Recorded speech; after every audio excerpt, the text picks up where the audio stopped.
All right, we've got David Weiss here. He used to have a podcast for about 3 years called Deep Inside the Rabbit Hole, and I think he stayed down in the rabbit hole. He ended up coming out with a podcast called the Flat Earth Podcast.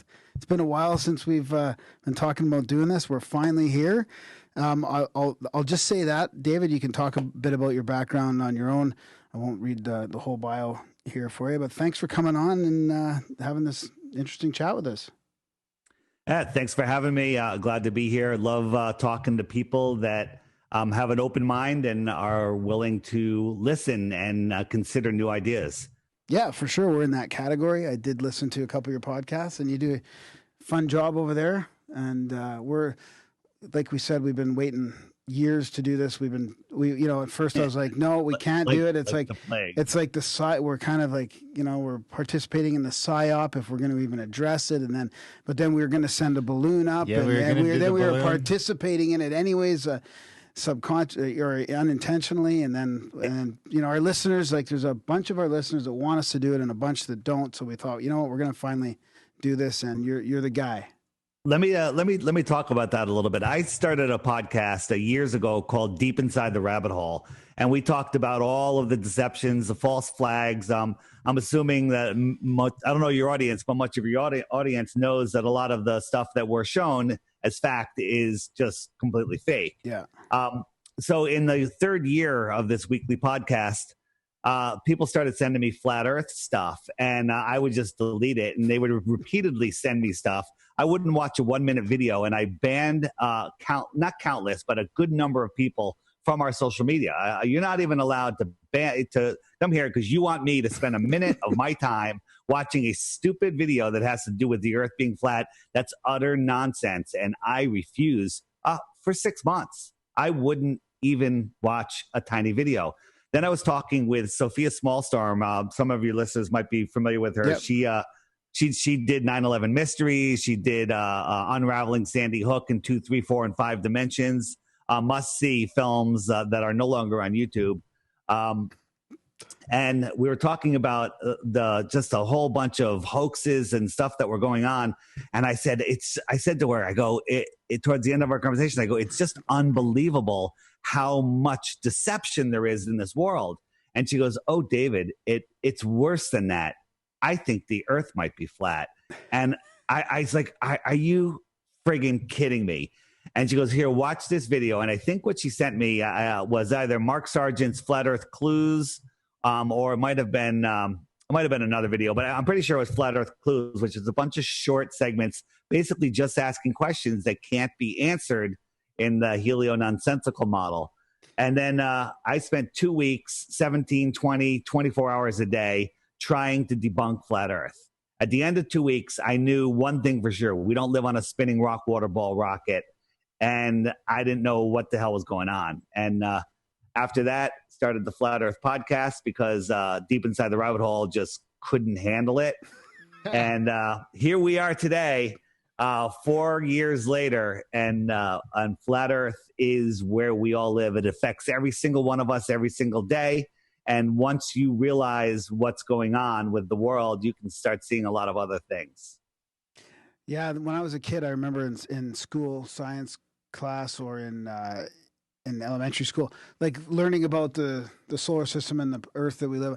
I did find it hard to believe that I couldn't wrap my head around how are we standing on the surface and we're spinning at thousands of miles an hour or whatever. Like I just couldn't. That's one part I always had a problem. But isn't it like that when we're flying down the highway at 160 kilometers an hour and Night Rider, and I can just move around? No, because you're not spinning. Like this is spinning. Yeah, I mean that's the argument you get from everybody that says, "Are you guys gonna gang up on me?" No. We're gonna answer all your questions so annoyingly because we're gonna have an answer for every single one of them. It's gonna annoy you, and at the end you're gonna go, "Well, what does it matter? The shape doesn't affect my life." But we'll get there shortly. That's what people say, right? Yeah. That's hey, what? How come you can drink a glass of water on a jetliner, flying 550 miles an hour, and you don't get thrown towards the back of the plane? Is what people say, and I say, well, now take the outer shell off the jetliner and double the speed, and tell me what happens to you in your water, because the Earth is spinning at 1,000 miles per hour, I know it only goes around once per day, but it is changing its angle, its angular direction. So that is acceleration, and it's going almost twice the speed of sound. And people believe that they're on this ball because they were taught that before they had the ability to think rationally. So I'm just going to play the devil's advocate here. Go ahead. That's fine. So wouldn't that be like what the atmosphere, wouldn't they say that's what the atmosphere is doing? All right, yeah. So they say that gravity holds the atmosphere on and spins it with the whole Earth. So stay with me here. You have the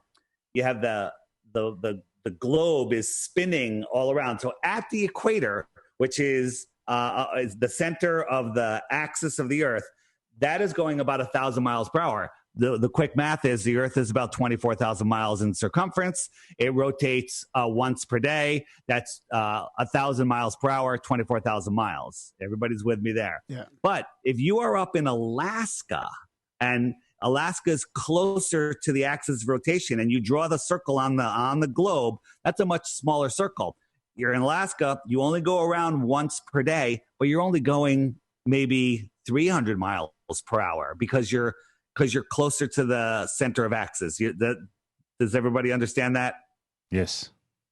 Okay, so how does an airplane that's sitting on the runway in Alaska, it's sitting on the runway, so it's moving 300 miles per hour with the rotation of the Earth. It takes off, it speeds up to 500 miles an hour, and I don't care which direction it's going. It flies down to the equator. How does it land on the equator that's moving 1,000 miles per hour? Even if you took the 300 and added the 500 to it, the Earth is still outrunning that airplane. How can it land on a runway? Well, I'm going to say the same thing, that everything inside the atmosphere is doing the same thing. So that's how is that possible? If you're at the North Pole, you're not even moving. You're not traveling at all. How do you gain that 1,000 miles per hour when you get to the equator? Well, that would only be relevant if you're outside of the atmosphere. But it doesn't matter. How does the plane accelerate as you fly down to the equator? The Earth is going faster and faster. How does the plane catch up to the Earth? How does it increase its speed? Now, I'll say this: I don't agree with the conventional model. There's a ton of holes in it. Okay. Yeah. But I would liken that to so Graham likes to drive fast. So we'll go on a road trip and we're driving, 100 miles an hour down the highway. But I could still take my little remote control car and set it on the dash and start driving it, 2 kilometers an hour across the dash or up and down the van of the car. And it's still going to go, and it's never going to get left behind by the car because it's still encompassed in the shell.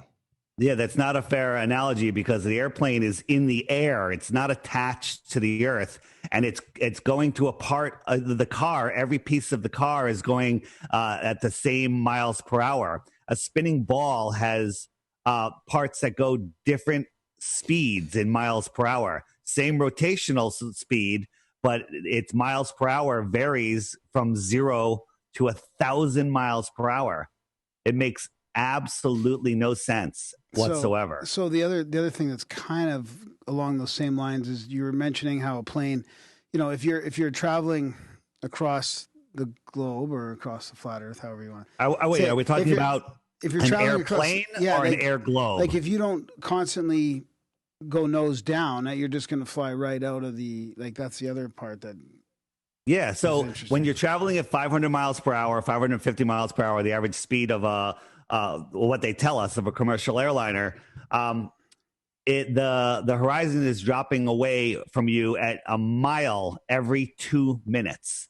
So if you don't nose down a mile every 2 minutes, you're going to start gaining speed at a geometrically progressive rate as that curve drops away. And inside of an hour, you're going to be at altitudes that planes can't fly. I don't fly a plane, so I can't really comment on that. I don't know that the planes or the pilots aren't doing that. But I mean, on the other thing, I'm still saying the plane is still inside. Like I'm saying, and everything inside the atmosphere is considered on the Earth. So the plane is still might as well be on the surface, whether it's flying or not. So until you get outside the atmosphere, then I think that's a different story. But otherwise, you could use the argument that the birds can't be flying around if we're spinning at 1,000 miles an hour. The birds would just be whipping by, and the clouds couldn't exist because they'd be whipping by at 1,000 miles an hour. But I look at that as everythof sort of there, and the only thing that's atmosphere. Yeah, so outside of the stars, with the Earth. yeah, so outside of the atmosphere, the only thing I can really point to are the planets and the stars, which do seem to be spinning by at 1,000 miles an hour. What does that include? The moon? What if I told you in the flat Earth model that the moon is within the Earth's atmosphere? Somebody just there was an Would you article. say that's crazy? No, there was an article that came out from the Russians, I think, that just said that they think it is. Yeah, no, you caught me. I was trying to trap you. NASA has come out and said that the atmosphere extends out beyond the moon. We don't know why they're saying this. It's some sort of damage control. You think so? With that, I mean, all of the calculations of the Saturn V fake rockets to the moon would have to be changed. Everything, they tell us the reason the moon is orbiting the Earth is because it's literally falling around the Earth, but it keeps missing the curve, and the Earth's gravity holds it on, and it stays consistent because it's not within our atmosphere. Now all of a sudden, it's within our atmosphere. It's just lie upon lie upon lie. Yeah. Yeah, I see something about that, the Geoconora or something like that. But I mean, yeah, that seems sketchy to me. Well, you know what? Here's where we're going to go. As we go along, maybe if you guys have a notepad, make 3 columns. Works on a ball Earth, works on a flat Earth, or works on both, like circumnavigation. Let's talk about that for a minute. I'm going to tell you the answer to that one. Works on both. In a certain way. So you just put a check mark in each column, and what you're going to find out at the end of this conversation, your first column is not going to have any check marks. The first thing is water always seeks its level. Water is flat, and anything that's a sphere, whether it's a baseball or the Earth, it has curvature geometry, and you can calculate the curve. And the curve of a 24,901 miles circumference ball in a minute. I'm going to tell you the answer to that one. Works on both. I'm hearing an echo. I'm hearing my voice from a minute ago. I'm also hearing an echo. All right, it seems to be gone. Yeah. So good old Skype. No problem. So the curvature calculation for the 24,901 mile ball is approximately 8 inches per mile square. After 1 mile, it's an 8-inch drop. After 2 miles, it's 2 times 2 times 8. So that's 32 inches. After 3 miles, it's 6 feet, and it drops off more and more. So you can calculate how much curve is going to be in between two objects. We can see too far. Optics. Echo. I'm hearing my voice from a minute ago. I'm also hearing an echo. Here it comes again. It's back again. That's weird. It happens. It's just because I'm making a good point and somebody's sabotaging it. All right, so I'm gonna keep going if I can. The 24,901 mile is approximately 8 inches per mile square. After 1 mile, it's an 8-inch drop. After 2 miles, it's 2 times 2 times 8. So that's 32 inches. After 3 miles, it's feet, and it drops more. So you can calculate how much curve is going to be in between two objects. We can see too far. Optics. I'm hearing my voice from a minute ago. I'm hearing the same thing again and again. It comes again. Back again. It happens. It's just because I'm making a good point and somebody's sabotaging it. You want me to drop out and come back? No, hang on a sec. It might be gone now. Let's see if it happens. It did go away. Last time it happened, it went away almost right away. But that was too weird. So commercial optics, super zoom cameras have outgrown the lies of NASA and the elite. We can see too far. The Nikon P900 zoom camera, it's 87 times zoom.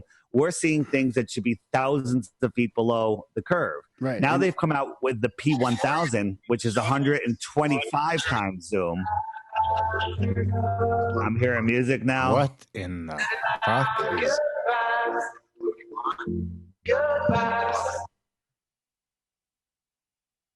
Huh. Are you live on a device that's patched in? No, nothing. All right, I'll try to continue. So that alone, we've proven there's hundreds and hundreds of tests out there where we've documented where we are, what height we're at, the weather conditions, everything. We've done laser tests. We've done mirror flashing tests where we're flashing the sun in a mirror at the beach level. And we're seeing, if the Earth was a sphere, we're seeing through hundreds and hundreds and thousands of feet sometimes of curve. And now we have infrared converted cameras and we could see much farther. As I was saying, I was down on the island of Vieques and I could see St. Croix over 50 miles away. It should be completely hidden behind the curve of the Earth, but I could see it. Yeah. And that was with, so could you see it with your eyes or just through the camera? There's the problem with seeing things with your eyes is our eyes have limits. We don't have Superman eyes, and we have it's called the angular resolution limit of the human eye. When something is, I'm holding my arms out this big, that's a huge span, and you can see it. But as that goes away, it gets smaller and smaller and smaller. And as things reduce in size due to perspective, when they get below 0.02 degrees, your eye can't resolve them and they disappear. So with your naked eye, lots of the stuff that we can't see is just because it's too small. Like a ship going over the horizon, it appears to go over the horizon on a clear day, but then you get your super zoom camera out, you zoom in, and there's the entire ship again. It disappears due to there's a lot of reasons things disappear on the horizon, but it has to do with angular resolution and the thickness of the atmosphere just above the water. But again, a little elevation on a clear day, infrared scope, and we can see things that are way, way too far. So what does the skeptics of the flat Earth say about that, about being able to do that? I mean, that's a pretty easy experiment. I mean, and it makes sense. Yeah. Like you shouldn't be able to see something 50 miles. It should be down 8 inches per mile at least. Yeah, because I went down the flat Earth rabbit 8 hole. inches per mile is 8 inches per mile squared. 8 inches per mile is a ramp, not a curve. Yeah, that's right. I went down that rabbit hole before, and I was looking at pictures of the whole Chicago over the bay, but then it was upside down, and there was a refraction thing. So I remember I went back and forth, and then I was going to fly a balloon up to the atmosphere, and then finally I came back hard. I came back pretty hard. I came back to sphere mongerer. What brought you back to the sphere? I can't remember at the time. I went down one side of it, and then I started going back up the other side of it, and it was a couple years ago now. I think what happens is, and this is the same for me, is the conspiracy that you hear from the flat Earth side, maybe not you, and this is where we can dissect a bit between like what you're saying and what there's another flat Earth part where space is fake and all that. Like the conspiracy is so big and there's so many people in on it that that's hard for me to grasp that ultimate conspiracy of the and I mean the firmament and all that kind of stuff. So it's a tough one when you see the moon and it looks round and you see the planets, all the pictures of the planets, and they look round. So let's talk about that before we go. We can go down. You can give me 100 reasons why you're questioning it, but we need to address them. The first one is: has science ever been able to show high pressure next to low pressure without a container? I can tell you the answer. The answer is no. Except in the helio-nonsensical model, we have a high pressure atmosphere next to the ultimate vacuum of space. And there's no explanation for the air being held onto the Earth and not being sucked into space. And the only explanation is the heliocentrist God, which is gravity. So they say gravity holds the air to the Earth, but I can disprove that in a second. I could take my lungs, which are a much weaker vacuum, take a straw and suck air up and away from gravity. I can suck water up and away from gravity with the littlest effort of my lungs becoming just a tiny bit of a vacuum. but the vacuum of space is unable to pull the air off the Earth, it makes absolutely no sense. It's never been proven. It's a religion. It's a belief. It's a nice story. It's not even a nice story. Can't happen. So there is something that's holding our atmosphere onto the Earth. Electromagnetism? There is some sort of container. Whatever it is, it can't be a force. So how come you would accept that space is a vacuum if you don't believe anything else they say? Because I don't accept space as a vacuum. I don't think space is a vacuum. No, he's talking about the model, the helio model. Because I think we're coming back. We're going to end up coming back to the ether, I think. Well, here's the thing. I like to draw the line between the heavens above and the earth below. We live here on the earth, and nobody without special access, like astronauts, has access to anything over, 100,000 feet at best, let alone over just the bottom of the earth. So anything above us, anything we see in the sky, the only thing we can say is, they're lights, the sun, the moon, the wandering stars, aka planets, and the stars, they're all lights in the sky. I've looked at them through high power telescopes. Some of them look spherical. Saturn looks spherical with me with a lit up ring around it. I don't know what it is. It's a light. It could be the size of a plum for all I know, and it could be very close to Earth. Unless we have a way to triangulate it, and we don't know how big they are. We don't know what they are. You guys, if you ever go into the mountains and on a super clear night and look up at the stars, they're amazing, right? Yep. When you get away from the city into the dark, even get some altitude, there you could see the what we call the Milky Way. You could see amazing detail in the sky, right? Mm-hmm. So what happens when you send a weather balloon up on a perfectly clear night with the cameras facing up? Before you let the weather balloon go, they can see all of the stars. What would happen as it gets up above the thickest layer of the atmosphere and gets higher and higher in the sky? You would assume in the helio-nonsensical model that the stars will get brighter and bigger and more, correct? Yeah. They don't. They all disappear before you get to 100,000 feet.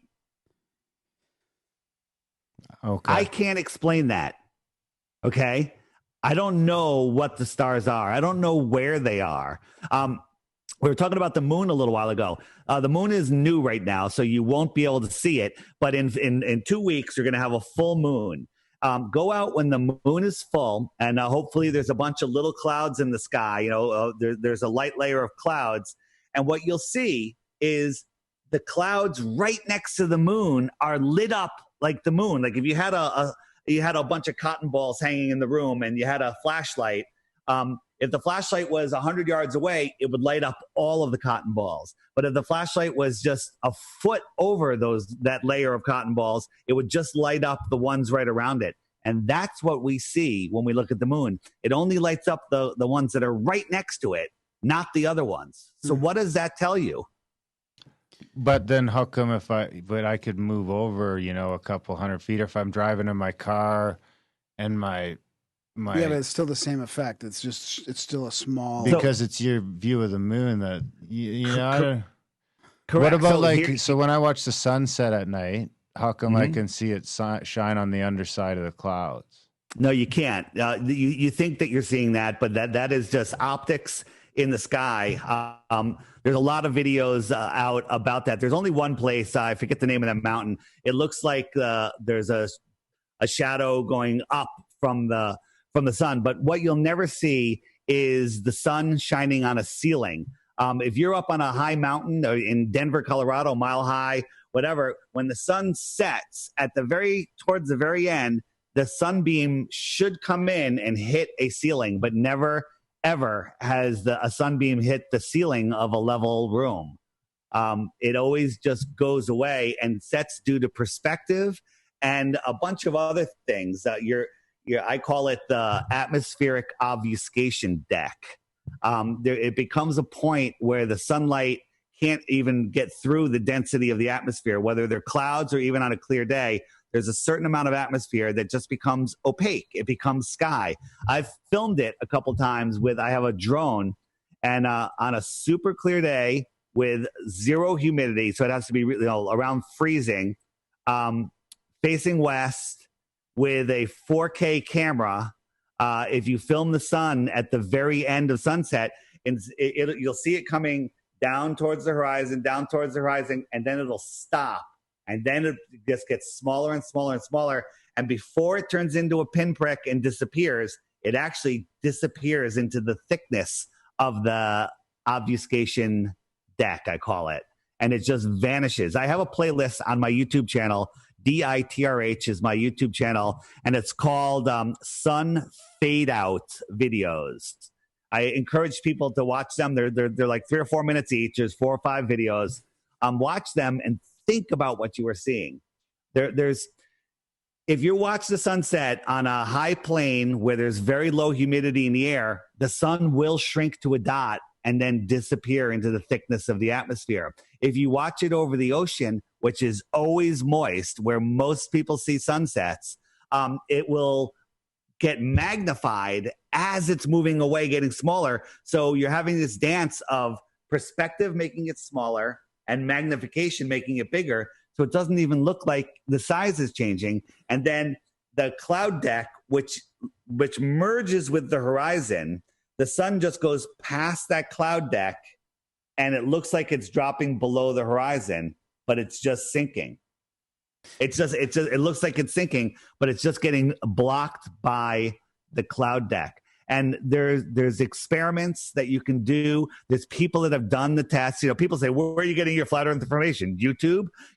YouTube is like the world. All the information's out there. A ton of it is garbage. But there's other people that have spent hundreds of hours, thousands of hours, and put the information together so you can see what's actually happening. And it's there. It's being heavily censored. YouTube is hiding flat earth truth. If you Google flat earth now, or YouTube search it, you get all of the propaganda, the Nat Geo nonsense. We've caught them being liars. You get the Flat Earth Society. No flat earther that I know of has anything to do with the Flat Earth Society. They are the #1 hit when you search, and they are a government-controlled disinformation gatekeeping site. So if you see anything there, know that the only people that think flat earthers think that are people that know nothing about the flat earth. Do you ever see that green flash? Wait, so how can we check that out? Because we live in one of the drier places on the planet, and we have about almost a mile of altitude. And I watch the sunset almost every night. All right, it sure looks like it's setting to me. How do you perceive it? Yeah. So get a box or a room that is facing that has a ceiling, has an opening to the ceiling. As long as the ceiling is level, the sunlight will not shine up into and hit that ceiling. Never, ever has it happened. Well, how could you ever expect that to happen, though? Because if you're on a ball, the ball is tipping back. And but the window of my house is only like 8 feet off the ground. So rip down the wall of your house so it's just the ceiling, all right? I mean, I don't know what to say. But I can see it. But I do see that on on the clouds. Like, have you not seen a sunset here in Calgary where right at the end of the night you see the underside of the clouds are all purple? You're seeing it's an optical illusion. What you're seeing in the sky. You're seeing through very thick humidity. You're not seeing. The underside of clouds are not being lit. It's all your perspective. If we're both standing at the beach at sunset, and we're a mile apart, you're going to see a line, that glare from the sun coming across the water to your feet. I'm going to see it coming to my feet and not to your feet, and you're not going to see it coming to my feet because we all see the sun and the moon relative to our own position. That's right. That sounds kind of weird, but for lack of a better word, I believe that the sun and moon that we see are projections. I don't have the right words for it, but it's a projection. And an example of that would be the sun that we see and the moon that we see are not the actual sun and moon. They're not the source of that light. And an experiment that you can do is imagine you have a room and you hang a sheet, like a bed sheet, a sheer light blue sheet in it. We'll call that the sky. Okay. You can kind of see through it, but not really. On the other side of the room, you have a bright light, and that's the sun or the moon, whatever. And we're on the opposite side of the room looking at the sheet, and you could see the light on the sheet. You with me? Yep. Yeah. Okay. So you see the light on the sheet. But now if we both went to opposite sides of the same side of the room, where I'm on the left side, you're on the right side, and I'll see the sunlight on the sheet. If the third person went and put an X on the sheet right where I saw the sun, then walked over and put an X on the sheet where the other person saw the sun, we're both seeing the same sun in two different positions in the sky. That's how, in my opinion, we're seeing the sun. We're all seeing it relative to our position. It's being projected from a position within the firmament, outside of the firmament. I don't know. Never been there. No one's been there. So, but isn't that the case with everything? Isn't everything relative to our position? And the argument with the sun is that it's so far away that its rays are, they're all. So, you know what? Here, let's go with that. Okay, we've all seen the helio-nonsensical model of the size of the planets and the sun. The sun is the giant the blue yoga ball, right? Mm-hmm. Okay, and the Earth is a small pebble next to that ball, correct? That's right. You with me? Yeah. Okay. So imagine you're on that pebble and the blue ball is a quarter of an inch over your head. Okay. If you looked up, what are you going to see your sky? You're going to see the sun horizon to horizon pretty much, right? Maybe you can see under it a tiny bit, but basically it's going to fill the entire sky because it's just right over the Earth. You with me? No. Yeah. You think that's the scale of the sun to the Earth? No. I'm just saying. No. They're showing us a scale. Yoga ball to a pebble, and I'm just saying let's put them only a mile apart. So basically, the yoga ball fills the entire sky of anyone standing on top of that pebble. Okay. Now we're going to move that sun 93 million miles away. It goes from filling the entire sky to the size of a dime held at arm's length. Okay. So it's reduced in size to the size of a dime held at arm's length from the entire sky. There's no argument here. We all agree on this. Okay. Yeah. Okay. If I doubled that distance, would you still be able to see the sun? Remember, it went from entire sky to the size of a dime. Now I'm going to double the distance. It's got to keep reducing. Are you going to be able to see it? Forget it. Let's say I 8 times the distance. Can you see it? Use your adult mind. Depends on how bright it is. No, I'm talking angular size. Okay. You use your adult mind. It went from the entire sky to the size of a dime held at arm's length. Now I'm going to make it 8 times farther. Okay. Can you still see it? And the answer is, for anybody with an adult mind that wants to think, is absolutely not. Well, guess what? That's called a light hour. NASA tells us that we can see other stars that are hundreds of light years away. Okay. 8 times the distance is 1 light hour. These numbers are nonsense. Nonsense. Okay. Again, let's do the same thing with an airplane. You ever stand under a 747? It's pretty darn big. Okay. And have you guys ever watched the ISS fly over? You see the light. It goes. You got your iPhone. It tracks it. Oh, here it comes. Boom. There's the light. Goes from horizon to horizon. It's as bright as a piece of the sun. And it's amazing how reflective this tin can is. And it goes from horizon to horizon. So a 747 is approximately the same size as the ISS. It's gigantic when you're standing underneath it. It's the size of a football field. Okay. You put it up at cruising altitude. It's now the size of a pencil eraser held at arm's length. Agreed? It's a little small dot in the sky. Okay. If I doubled the distance of that, could you see it? I don't know. This just sounds like it's just a bunch of hypothetical. Could you see? No, this is not hypothetical. This is adult mind logic. If I doubled the distance, logic will tell you that you can't see it. Well, guess what? The ISS has not doubled the distance of a jetliner. It's 50 times higher. Well, I've never seen the ISS, so I can see a jetliner. Okay, well, I have, and it's a light in the sky. That's all I can say about it. I don't believe it's the ISS. It's 50 times higher than a 747. And we think that we can see it with our naked eye. These are impossibilities when you understand the angular resolution limits of your eyes. Okay. That's Not fair. much of that makes sense. That's fair enough. But I want to get back to like when you do these experiments where you're looking 50 miles away and you can see something, they clearly should be way below the horizon. Yeah. So the opposite argument that is, well, they're saying it's refraction and that it's it's the same sort of optical tricks that we're using the other way. Ask that question again. I'm wondering when you see something 50 miles away and it should be below the horizon, like that seems like a pretty easy experiment that you can repeat and that you've done many times with the mirrors and all that stuff. So what does the skeptics say about that? Like, what is their answer to being able to see something 50 miles away? Their answer is that the atmosphere is bending the light over, and what you're seeing is a mirage. Okay, of the real thing. Yeah, which is nonsense. You know, the famous picture of Chicago across Lake Michigan. The weatherman showed a picture and he goes, "It's a mirage." And it's not a mirage. You can see it clear as day. You can watch it through the day and night, and it doesn't disappear.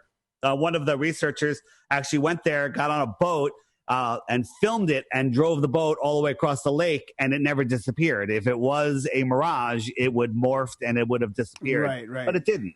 But it didn't. Because I've seen some pictures where it's showing upside down. No, yeah, that's when he's talking about where the weather guy called it a mirage, probably. Hey, and doubling back a second to the sun underneath the clouds. Again, these are things that are in the heavens that really we shouldn't be looking up to prove the Earth is flat. We should be looking down below our feet. But as the sun goes away due to perspective, it is getting lower from your point of view. It's going through more and more atmosphere. Its color is changing because it's moving farther away. And there's all sorts of optical effects there. You can do amazing things with that. I was in Vegas, Las Vegas, and I was at the swimming pool. It was about 3:00 in the afternoon. The sun was off to my right, and the hotel to my left was a completely mirrored hotel, and the sun was reflecting in that mirror and hitting the left side of my face. I closed my eyes, and I couldn't tell which one was the real sun, the reflected one off the building, or perhaps the reflected one in the sky. I don't know. Optics in the heavens above are there's 100 different ways to explain them. So that's not where to look. Look down here. You know, there is no curvature. It's never been found. We're not spinning. So what about like shadows and elongating shadows and stuff like that? Is that the same thing? That's just the sun getting farther away? Yeah, take a light, hold it over your head, and have somebody walk across the room. The shadow will change. You know, they say Aristophanes figured out with sticks and shadows that, you know, the Earth is tilted because this stick didn't have a shadow and this one did have a shadow. Well, that's assuming that all the light coming in from the distant sun is coming in parallel. But if you have a small local sun, like we believe on the flat Earth, you could have the light over here, no shadow, and the light over here, shadow. It's the same thing. It makes sense. You can test it. You can prove it. That one works on a flat Earth and a ball Earth. So shouldn't the sun get less bright then as it's setting if it's getting farther away and going through all that extra atmosphere? Yeah, it does. Yeah, it does. Yeah. I mean, you can look at it when it's a little bit, but I mean, if it's skinnying down to a pinprick, then I mean, well, I don't know. But hang on. You've never witnessed a sun going to a pinprick. At least I don't think you have. No, I haven't. No. But I do a lot of sun gazing, and sure, the last hour of the day when the sun is really getting farther away, I can stare right at it. It doesn't hurt at all. It definitely gets weaker and weaker throughout the day. But again, I would disagree with that. And I watch the sunset probably 4 nights a week. The red shift, right? I mean, you can. And we watch it go down. It's one of our little routines to stop what we're doing and go look out the back window and watch the sunset behind the mountains. Right. Well, you're seeing the sun. Here's the mountain, right? Here's the sun, and it just goes away, and it looks like it's setting. See that? But it doesn't your fist is getting smaller. The sun doesn't get smaller. Well, that's because I don't have a lensing atmosphere in front of me. The other thing is, as I said, again, I want to get off of the optics in the sky. The sun that we see, we're seeing it in what we call our personal atmospheric dome. On my channel, DITRH stands for Deep Inside the Rabbit Hole. Maybe 10, 20 videos back, there's a video called PAD, Personal Atmospheric Dome.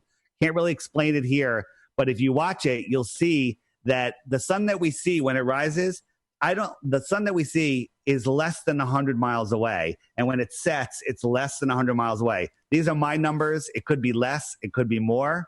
But that's where we see the sun. And it moves very slowly through the sky. It's not far away at all. So that's how we see it.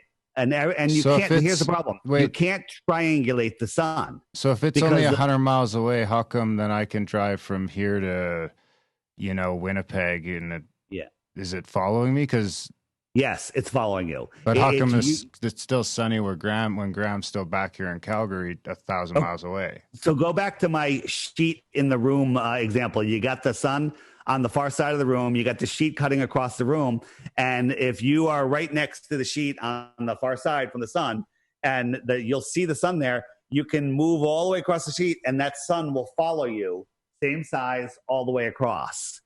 It will follow you all the way across. Well, you said 100 miles away. But it doesn't matter.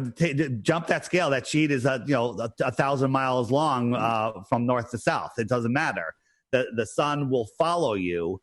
And if I stayed at one end of the sheet, so is there two suns then? Graham has a different sun than I do. Like, does Calgary have a different sun than Winnipeg? You're not listening. The light on the other side of the room is there. I'm standing on one side of the sheet, and I could see the sun on the sheet. And you're standing there right with me. You see it, but then you walk across, and that sun's going to follow you. But my sun stays right where it is. Are there two suns, or are we both just seeing the sun relative to our own position? That's a sheet, though. I'm not driving for 12 hours straight. The atmosphere is a sheet. But you said 100 miles. I don't care whether 100 miles, 1,000 miles, doesn't matter. Okay. It doesn't matter. So again, as long as the Earth is flat. We can. No, I don't care what shape the Earth is. I just know that it's not a spinning ball. A spinning rock. Well, let's get back to that, because you just said you think it's 100 miles, but I can drive. Well, he was just saying whatever. Okay. Make it for 100 miles. Okay. Like, it wasn't supposed to be a specific thing. It was just what he just made. A general statement. Okay. So at the beginning of the show, you had talked about how the temperature should change throughout the day as the sun rises and stuff like that, if it was actually the angle that causes the seasons. Sure. So we're told that, if this is the Earth, it's tilted. And so when the sun is over here, the bottom of the Earth, the southern hemisphere, gets more direct sunlight, and it's spread out more up here. And that's why we get winter. But then when when the north is tilted towards the sun, we get more direct light. Okay. That little tilt is causing the difference between Arctic cold and tropical highs, which makes no sense at all, because you have to remember that that's just one tilt. The Earth is spinning. So in the helio-nonsensical model. So at sunrise, the sun is 1 degree off the horizon. That's worse than a 34-degree tilt or a 66.6 degree tilt. I agree. Okay. It's worse. So if that causes the seasons, then every day at sunrise, it should be winter. So what about the fact that the sun tilts away for 6 months? The Earth tilts away for, up to, it's a 6 month, 1 year cycle, but it's tilting away for 6 months instead of like 12 hours. So because I live in Canada, and like when we get up in the morning, it's fucking minus 30. And if we're lucky, when the sun comes up, it'll go up a few degrees, but it's never warmer at, that's kind of the cycle we see here. Yeah. So I'm going to show you a little app here. Let me just see if I can see this. So this is the sun. Is this going to get me kicked off of YouTube? No, this is my app. It's called the Flat Earth Sun, Moon, and Zodiac Clock app. So if you see I have it going on a very fast forward here. The sun is on the hour hand, And every time it goes around, that's a 24-hour clock. Wherever the sun is, it's 12 noon at that point. Okay. So as it goes around and around, you see the outer yellow line is the Tropic of Capricorn. And when it's over there, that'll be December 21st. It'll be out there in the outer southern hemiplane land masses will have their summer, and it'll be freezing in the inner northern hemiplane because the sun is farther away. But as time goes on, the sun 6 months later will migrate all the way into the Tropic of Cancer, which is on the inner yellow circle. And then it'll be cold on those outer lands because the sun is farther away. And that's how the seasons are caused. Can you show me December 21st on your app? Because I want to see why my days are twice as long on when your model. I'd like to see that visual thing helps because I can't. Yeah, because look, I can't stop it exactly on it, but here it is. And you see how the light wraps around when the sun is out there. The light actually wraps around. I say it's wrapping around the dome, but the night and day on this is taken from time and date. So these are accurate night and day. So in the winter, in the northern winter, the southern summer, we have some very long days in the outer lands. And then go back there for a second, because right on that day, we should be having some of our longest nights of the year. In what day? In Alberta, December 21st? Alberta, Canada should be our longest night of the year. We should only have 6 hours of sunlight. So let me get it. So, and if you look at it, that inner shadow is keeping lots of the north in the dark. But when I'm looking at your model, no, you see that. See, if you look at where we are on the north, it's light just as much as it's dark. No, not at all. No, and by the way, put it back up again. Put it back up again. This has a little bit of a. Hold on, it's actually, there we go. Like the closer you are to look at it. The closer you are to the middle, the more darkness you'll have. Again, the accuracy that I can get on this as far as the exact day and night, there's a lot of twilight in there. It's not dead on. It's just giving you a rough estimate. But now can you show me June? Can you show me June 21st? You're questioning. That's my show. Sure. You're questioning the day and night, which was dictated by time and date. These are actual readings. No, I'm using my real life experience. Here we go. This is close to. So look, close now to on June 21st, it's darker for longer. This thing makes 0 sense. No, are you going to tell me that there's more sunlight in that one, Graham? Can you? Yeah, no, there's. It looks like there's more of a shadow in that one, right? So that should be our longest day of the year in the northern hemisphere. It's not. It's actually closer to the equator. I can't jump it out there. It only jumps 3 months at a time. Like, just for a second, Dave, on June 21st in where we live, it's like we'll get about 18 hours a day of brightness. 17 for sure. And on December 21st, we get that in darkness. So your app is kind of the opposite of that. So here, I stopped it. Right there, the date is July 6th, okay? Yeah. And if you look at that light area, it's actually I jumped back. It actually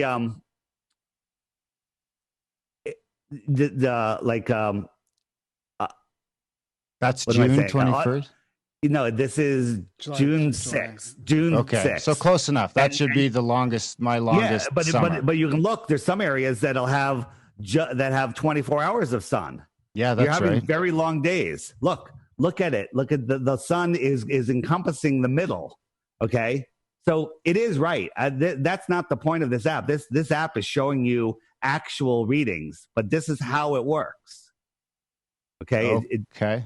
Can you send me the link for that app?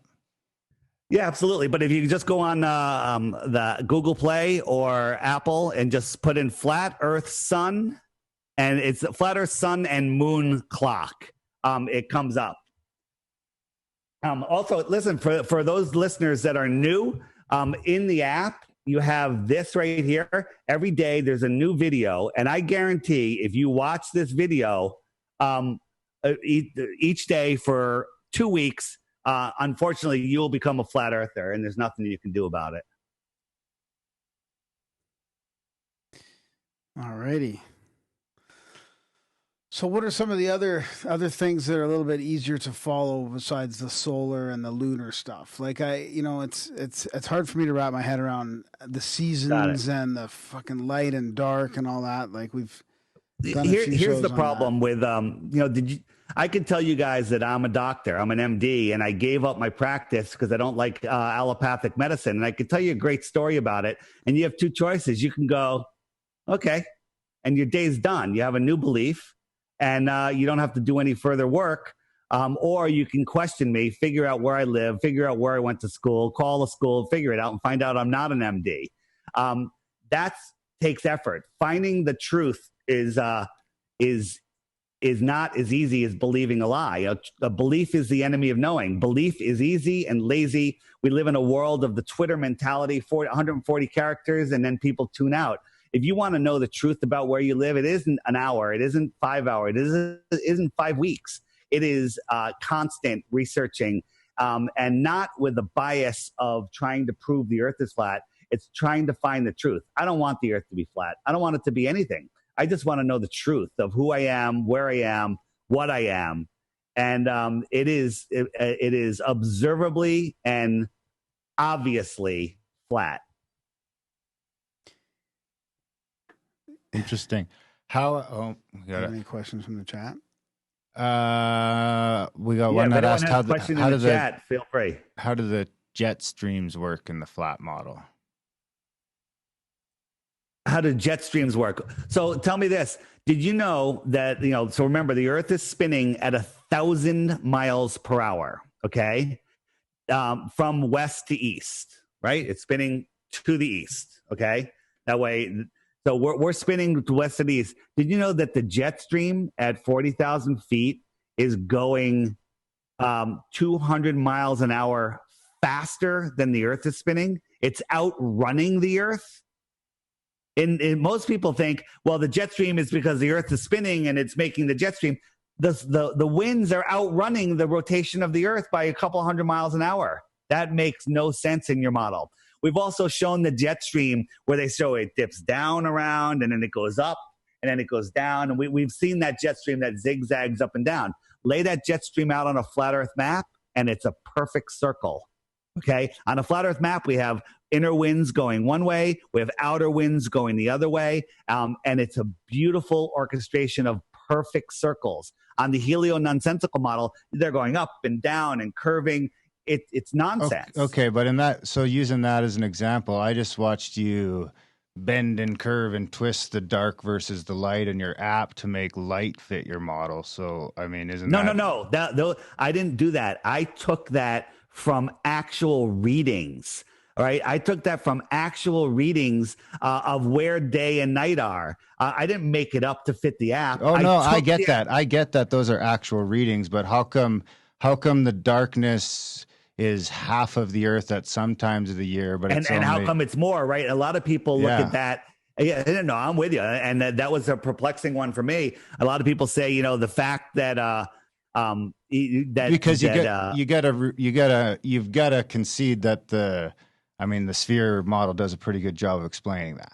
No, absolutely not. I don't concede that at all. The flat Earth. There's a video I'm trying to locate it on my channel where it shows light coming into a dome. It's called Day and Night on a Flat Earth Debunked on my channel, and basically we show a simulated dome. We just use a half glass dome and we shine a light on it. And we move the light from the outer track to the inner track, and it creates the exact same light patterns that we have according to timeanddate.com. It's called Day and Night. Can you make me a mod in your chat, and I could put links in for people to look and save? Who are you in my chat? I'm DITRH. I just put something in the chat. So if you make me a mod, I can share the links and people can watch them. DITRH. Okay, don't do anything crazy. These people get crazy in here. I'm just going to put some, listen, and again, if anyone that's just being introduced to flat Earth hears this for the first time and believes that the Earth is flat, from what I'm saying, you have a problem. You need to verify this stuff yourself. You need to test and verify all of this stuff yourself. So what I'm putting in the chat now, or in a couple seconds, is the link to Day and Night. There you go.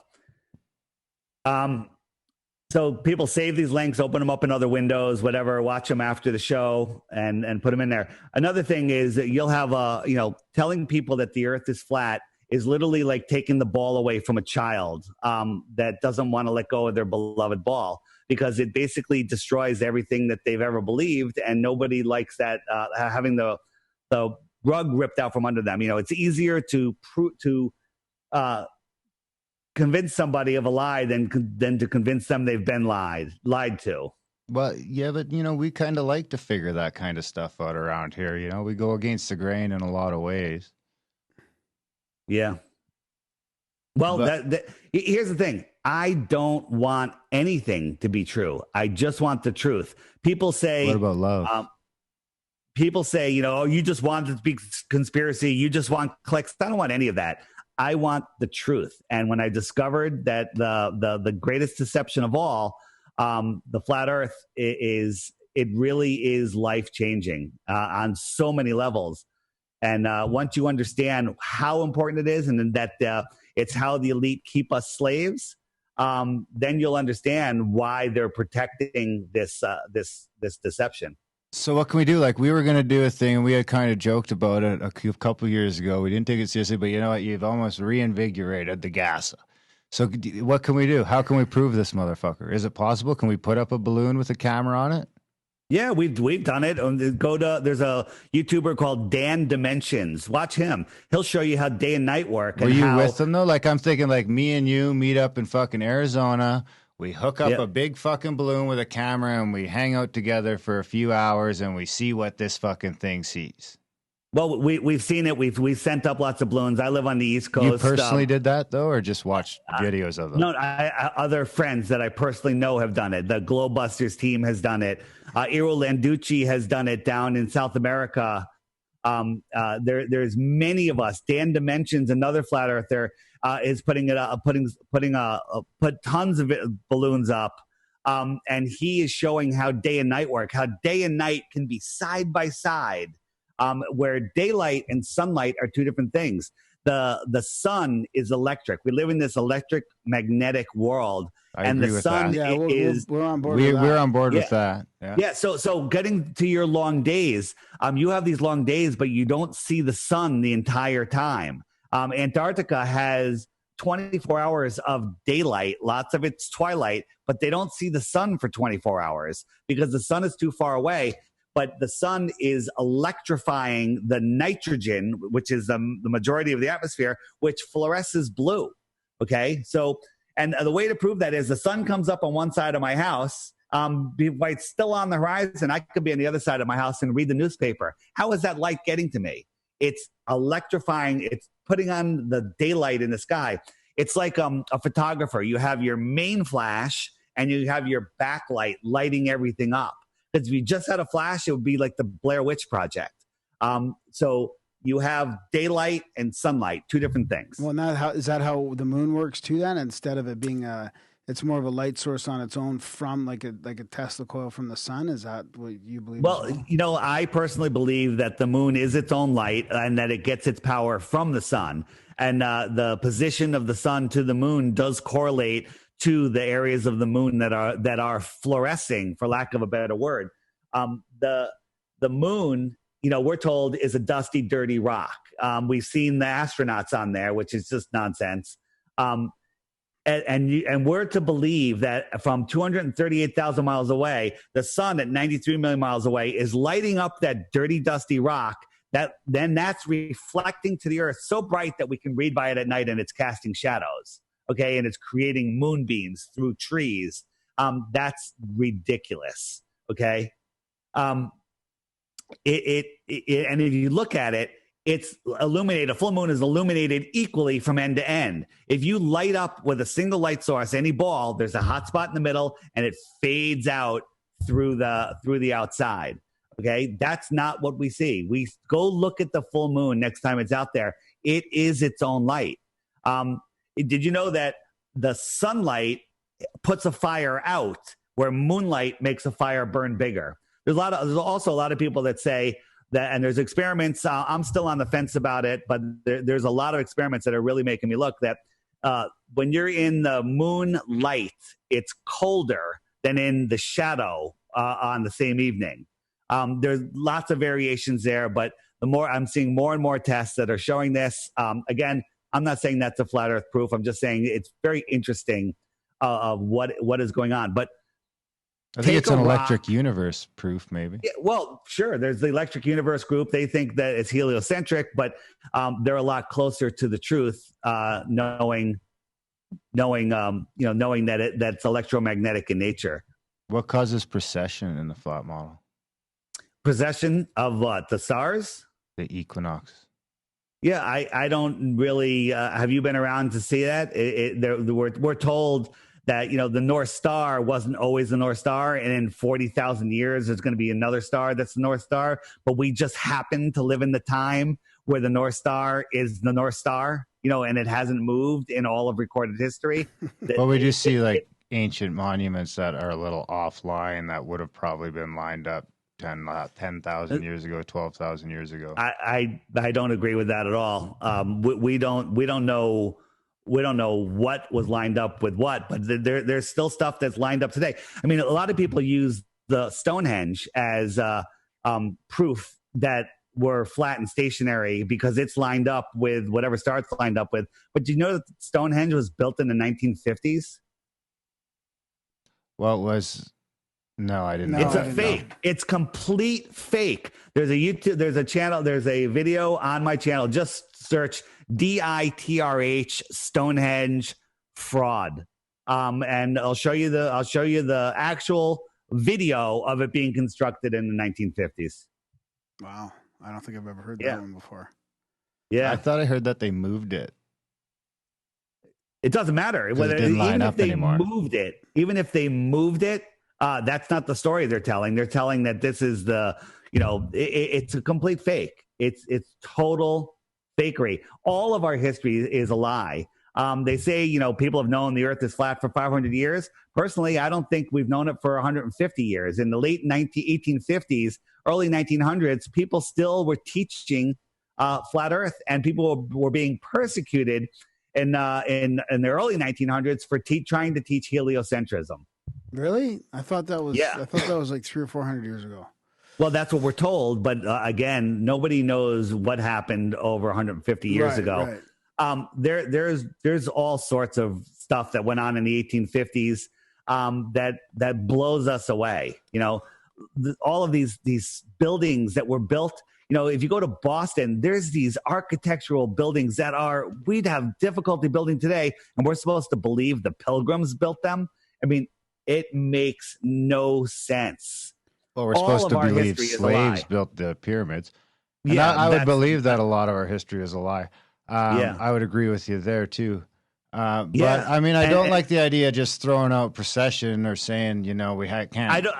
I'm not going to answer precession because I don't know enough about it. There's other guys that have done the work on precession. But if you really want to find out about it, tune into the Glowbuster show on Sundays at 3 p.m. Eastern live, and join the chat there. Throw in your questions. It's a 3-hour, 4-hour show that gets into all sorts of stuff. And if you really want to learn about the flat earth, that's one of many good places. Another great place, because YouTube is hiding the answers, is I take the best videos, most of the best videos, and we put them on the Flat Earth Podcast Facebook page.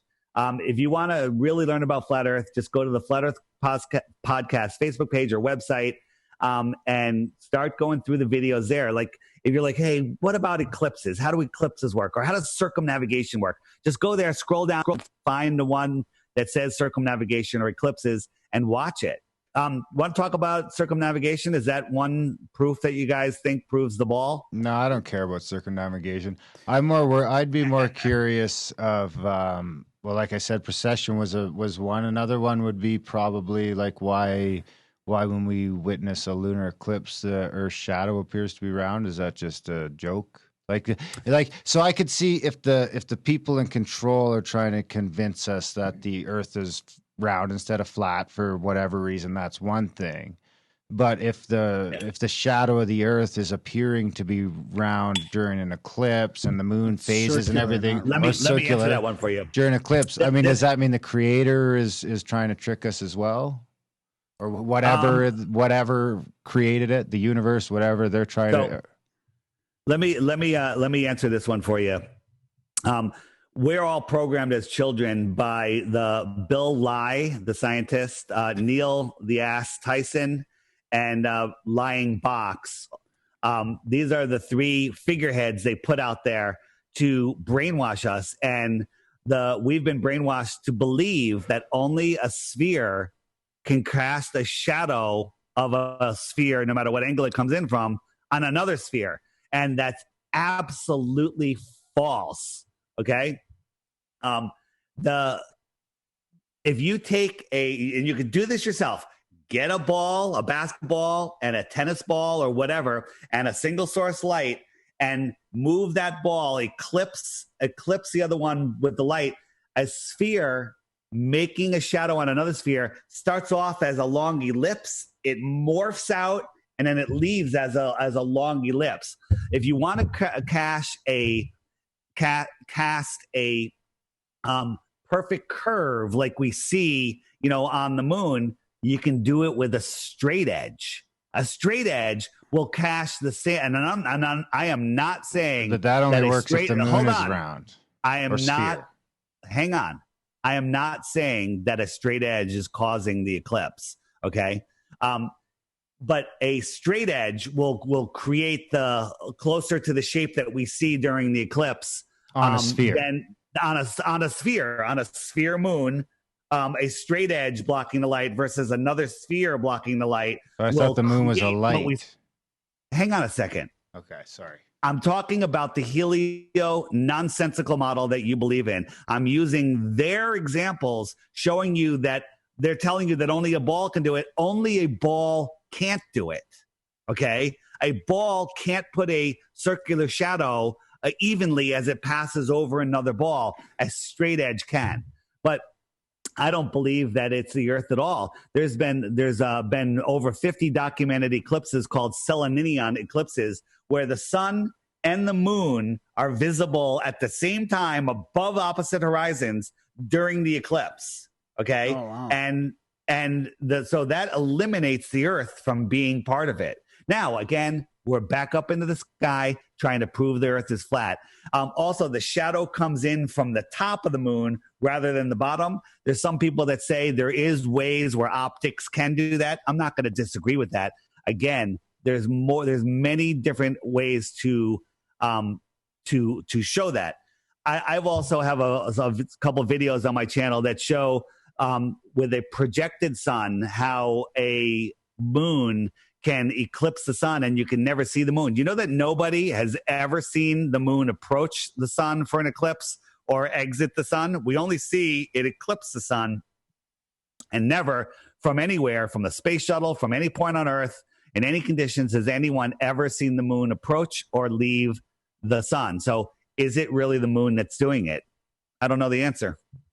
But we're sure able to predict them pretty accurately. Yeah, well, guess what? You know that all of the eclipses come in 18 plus or minus year cycles, and they've been predicted for long before heliocentrism was ever announced, was ever created.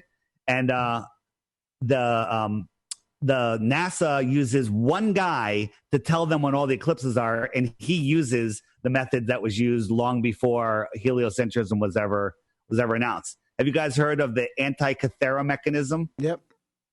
Okay. Well, that thing predicts all of the eclipses and positions of the planets long before heliocentrism. Oh, wow. Yeah, that's pretty old. That's a couple thousand years old. Yeah. Now. So what's the main reason again? Did we go over that about why you think that, or why the flat earthers think that this was all I mean, I think it's all a simulation. with? So,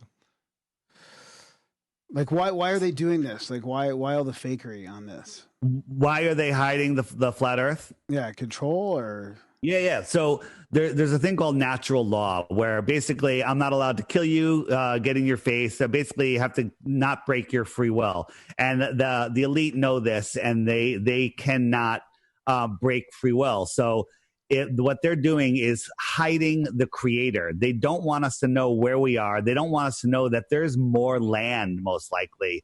They don't want us to know that we are the center of the universe, that we are special and powerful beings. And they're basically keeping us in a low vibration of fear, thinking that we're an insignificant speck of dust in an infinite expanding universe, flying out of control, and we don't know who we are.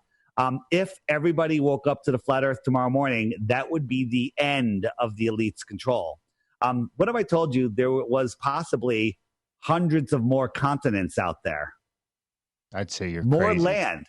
You would say I'm crazy, but again, we don't know what's beyond the shoreline of Antarctica that surrounds our world. We don't know what's in certain parts of our ocean that are uncharted. Yeah, Antarctica's a weird one.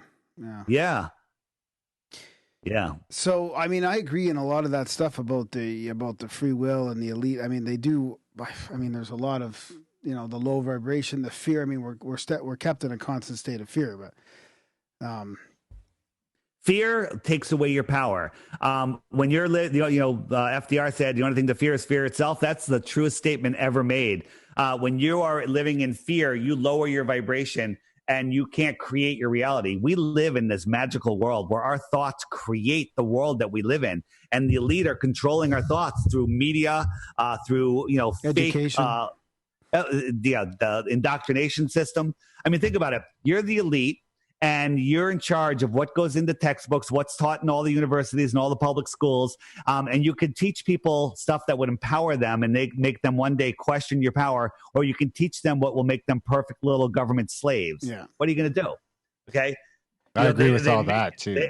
They underfund schools, so schools can't buy their own, they can barely afford anything. And then they sell them textbooks below cost. So nobody, that like, hey, I got an idea. I'm going to write a real textbook. I'm going to print it and I'm going to sell it to the schools. Well, guess what? I'd have to sell it for 10 cents on the dollar in order for the schools to be able to afford it. And who's going to do that? Well, they better be careful because if too many of us start believing the world's round, it might turn round. Belief is the enemy of knowing, okay? It's not about believing anything. It's about knowing. You guys believe a lot of things. I used to believe a lot of things.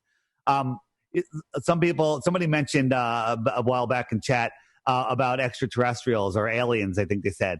I believe that there are extraterrestrials. The words have meaning. Extra territory, extra land, extra terra, extraterrestrials. Those are people that live on the extra land, perhaps beyond Antarctica, perhaps in other parts of the oceans.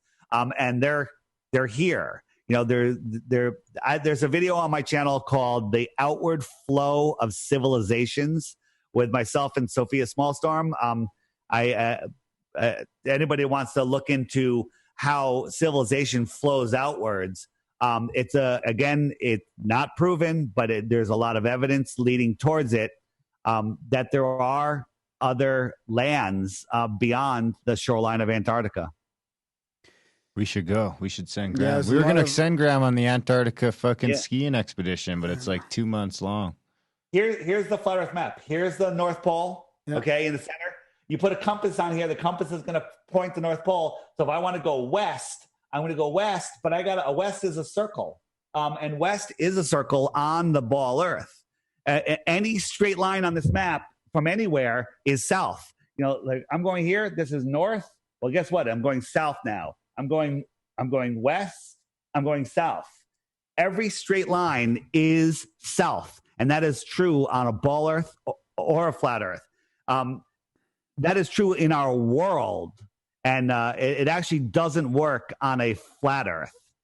Okay, I mean on a ball Earth in the southern hemisphere, because a straight line should head north. No, it doesn't even work. It doesn't even work. I said that wrong. it's a fact. And people say, well, wait a minute, on a flat Earth, you have to constantly correct to the north to maintain your heading. That is true on a ball Earth too. And the way I explain this to people, what if you are 1 mile from the North Pole on a ball? Okay, you're on a ball Earth 1 mile from the North Pole, and you want to go west. Well, you get your compass out, it's pointing that 1 mile towards the north. Well, you got to make a circle around that north, right, to maintain west. And 3.14 miles later, you're back to where you started from. And you just keep doing that. The bigger that circle gets on it. So you're constantly turning right on a ball and on a flat Earth. It doesn't prove either. It just proves that you have to correct to the north when you're trying to go dead reckon east or dead reckon west. Yeah. Or you'd be. It seems like you'd be always correcting to the north, no matter where you went, to some degree. Correct, except in the south of the equator on a ball, you'd have to correct to the south to maintain your heading on a ball. But that's not what happens. We've had ship's captains on Mark Sargent's show. He does a show called Strange World on Truth Frequency Radio. And he's had Navy ship captains talk about when they're trying to dead reckon east or west in the Southern Oceans, they constantly have to correct to the north. It's a minor correction that you wouldn't even notice. But when they let the ship run for a long period of time, they notice that they have to correct to the north. And they could write it off to wind and water currents. But when they go in the other direction, they still have to correct to the north. And it's not, turning them a different way. So that's because the Earth is flat and you're going around a magnetic center point. And if you were on a globe, you'd be correcting to the south. Yeah. You would have to correct to the south, but that does not happen. Huh. Also, seasons prove the Earth is not a ball, because at equal degrees north and equal degrees south, you would have the same weather. But if you look at like 60 degrees north, we have polar bears, we have hundreds of different kinds of plants and animals in life. 60 degrees south, or I forget the exact number, but there's nothing. There's nothing there. Maybe a couple penguins. Any farther, there's nothing. You can't grow a toothpick there. It's because you have a completely different system, because the sun comes and goes away. As in the north, it goes around and it never gets far enough from you. In the north, there's we call it Crow's Law, Crow 777 Radio. This is Crow 777 Radio, one of the best podcasts out there if you really want to wake up. He calls it Crow's Law. Yeah, Crow's Law is anything that's interesting can and will be filmed in high def. Well, guess what? The 24-hour sun has been filmed in high def in Norway and Alaska countless times. We've had our own flat earthers go up and do it. It's been done. You can call hotels up there, and they're like, yeah, between these dates, the sun never sets. Never, ever has it been filmed in the south. There's 4 videos of the 24-hour sun, but anybody with an adult mind that watches them can see that they are fake beyond belief. Huh. So what about the 24-hour night? 24-hour night, it's easy. Look again. Look, when the sun is going around, and when it's out here over Capricorn, once it's a certain distance away, bam, it goes away, and it's never close enough to the inner land. So when it's out here, it never rises. So if you're on the flat Earth and you're at the North Pole, you're going to have 6 months of daylight and 6 months of dark. There's going to be one. It doesn't work like that. Yeah, it does work like that. If you're exactly that's at the extremes. You get about a month of each at the extremes. It's not no. But no one's at the North Pole. Again, the North Pole is another hidden land. No one's allowed to go there. We were all shown that National Geographic video of the 4 explorers that went to the North Pole with their dog sled, and they're freezing. They got ice in their beards. Their dogs are freezing to death. They're running out of food, and then they finally get there, and it's blowing 140 miles an hour. The wind is crazy. It's freezing. The cameramen are freezing. And they're like, hey, we're here, and then they have to get back. And basically what that is a propaganda piece to make people say, I never want to go to the North Pole. Because So you think it's dark for 6 months straight at the North Pole and light for 6 months? No, I actually think that the North Pole is a whole nother world we don't have access to. No, but let's say the northernmost point of access then. Yeah, well, again, I'm speculating. Let's talk about a very northern part of Alaska. Yeah. We know that the sun doesn't rise for 3-4 months at a time. That's because it's too far away.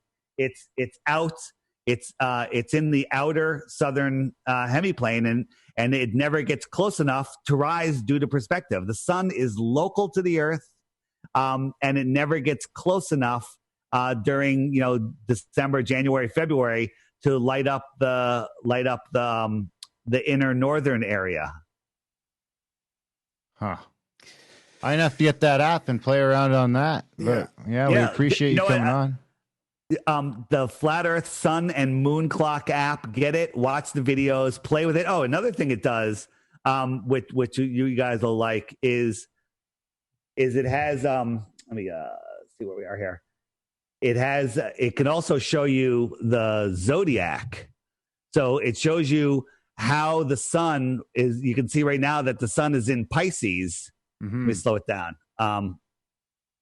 The sun is in Pisces, and after we're halfway through Pisces, so another couple of weeks, it'll start moving into the next constellation, and it'll show you how over the course of a year, those constellations will precess and outrun the sun by a full circle every 365 days.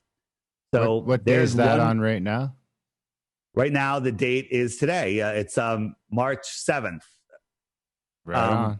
Because I got it going fast forward. So we're at March 7th. We're in the middle of Pisces. We're going to go from Pisces into Taurus. I believe that's Taurus that's coming up next. And that precesses over the sun over a course of 30 days or whatever each cycle is, and it'll move through. Right on. Well, I'm going to download that and we'll play with that for sure. Thanks for coming on the show, Dave. All right, guys, listen, again, I've thrown some ideas out there for you to think about. You don't know what to look for unless you know if there's a question. Okay, so now you've got some questions. And if, for those of you that are new, go to the Facebook page, the Flat Earth Sun and Moon Clock. That's the name of the thing. The Flat Earth Podcast, and check out our videos. Near the top of the list, there's 2 longer must-see videos. The first one is A Stranger's Guide to Flat Earth, 21 questions. It'll answer your first beginner 21 questions in 2 or 3 minutes per question. And then it's Marty Leeds has the Flat Earth, the Ultimate Litmus Test. It's about an hour and 15 minutes, and that one will really fire up some thoughts in your head. And then you'll have a good foundation to ask intelligent questions and try to figure out what's going on.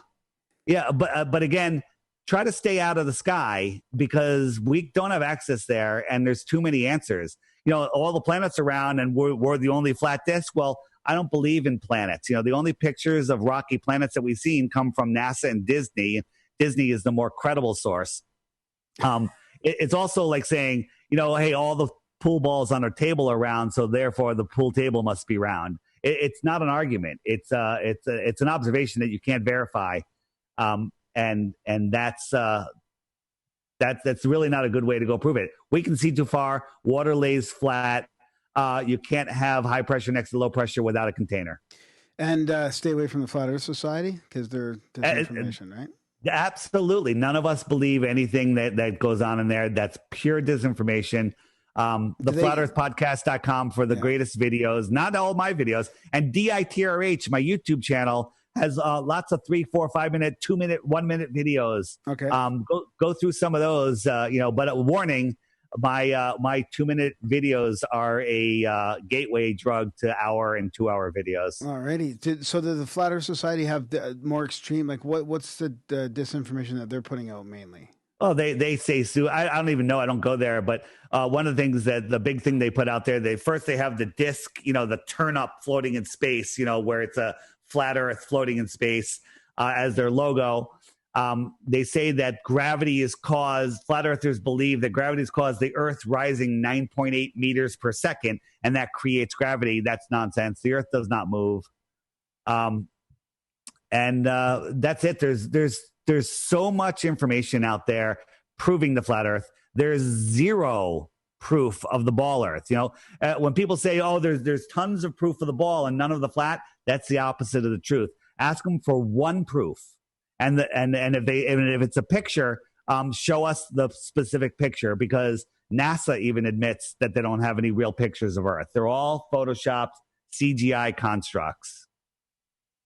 There you have it. Right on. Well, maybe we'll go to the edge of the atmosphere together with the balloon, Dave. Hey, one more video. When people ask about Antarctica, they'll say, "Why don't there's thousands of people that go there every year?" There are. You can get a little tour. It costs you $5,000 to $15,000 or $20,000 to go there for a couple of days, get a little tour of the edge. But they will never let you explore on your own. They'll bring you to a pole stuck in the ground and tell you that it's the South Pole, but it's not. It's just a pole stuck in the ground. You can. There's a video called "Sorry, Antarctica is Closed" by Taboo Conspiracy. It's on our Facebook page. It's on. If you could find it on his page, YouTube's hidden his page if you search for it. But "Sorry, Antarctica is Closed" by Taboo Conspiracy. That one, there's hundreds and hundreds of hours of research, and in 35 minutes or 40 minutes, he shows you clearly why you cannot explore Antarctica. Even if they allowed you to, it would be near impossible. Well, I've bought your app. All right. So if nothing else, you sold an app. That's why I'm in it for the money. That's it. And that Antarctica thing is a deep rabbit hole. Antarctica. Itself. We do shows on Antarctica as well. I mean, there's something funky going on. Yeah, we sure. tend to go to there's like an ancient civilization under the ice, and there's a few pyramids down there, and there's some pole shift shit going on. Hey, let me give it another plug. Poles can't shift shift on a flat Earth, can they? Not Project Veritas, but Veritas Radio. It's a amazing weekly podcast. And a couple of weeks ago, they did a piece on the cube in Antarctica. Amazing. Yeah. Okay. Amazing. It fits right in with your ancient, your civilization down there, your advanced civilization. Why are all the elite going to Antarctica? They're all running down there. Yeah. Something's going on. I think that there's an advanced civilization living down there. That's just my opinion. And maybe those are the true controllers of our world that are keeping us slaves. Yeah. Maybe. Again, people feel powerless when they start realizing all of this stuff is going on. They're like, what can I do anyway? I still have to go to work. Well, guess what? When you say no, that is a powerful statement. And when you allow them to tell you what they're doing and then don't say no, you're saying yes. By saying no, I do not consent, and being aware of what's going on, you will gain your power back and you will take your power away from the elite. And we only need a small percentage of the world to do that, to completely depower the control system that is now in place.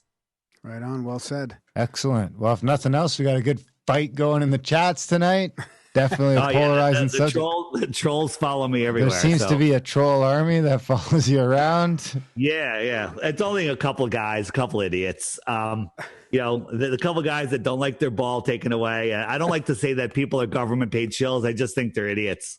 Well, I don't like anyone coming near my balls either, unless it's my wife. No, but don't take my balls away, right?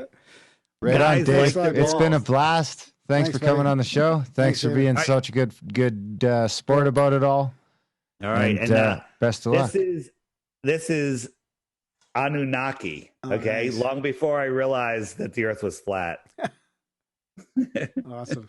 Thanks, buddy. Okay, right. Dave. Okay, see you later. Ciao, hey, guys.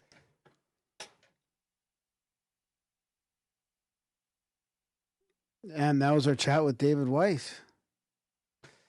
What'd you think, buddy? Are you back in on the thing? That was a doozy. It was fun. If nothing else, I mean, I'm not sold. No, obviously I'm not close to sold. And you know what? It's kind of get a little irritated. I don't think I've ever seen you so twice in one night. Yeah, irritated about.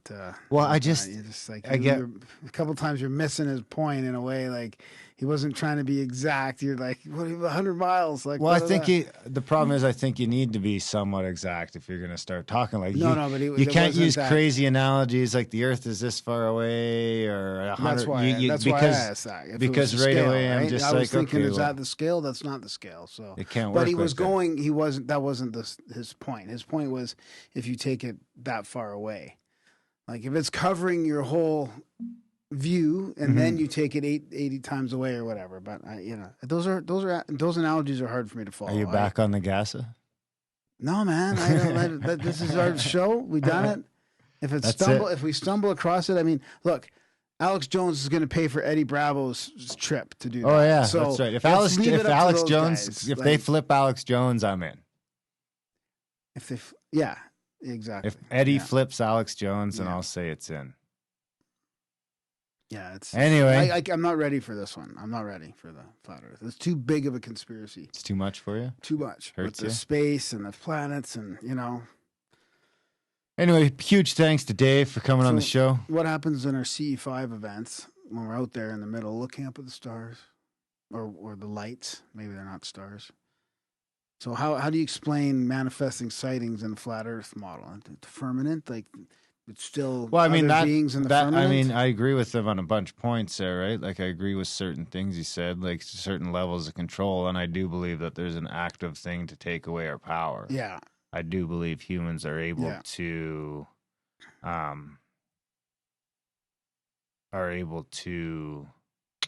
manifest their destiny and do different things like that, but I don't know about that far down the rabbit hole. Anyway, big thanks for Dave for coming on, hanging out with us. Check out his stuff, check out his show. Thanks to you guys. Links to all those videos and all those things in the show notes. He's very good at giving other people props. Yeah, absolutely. We'll check all that stuff out. And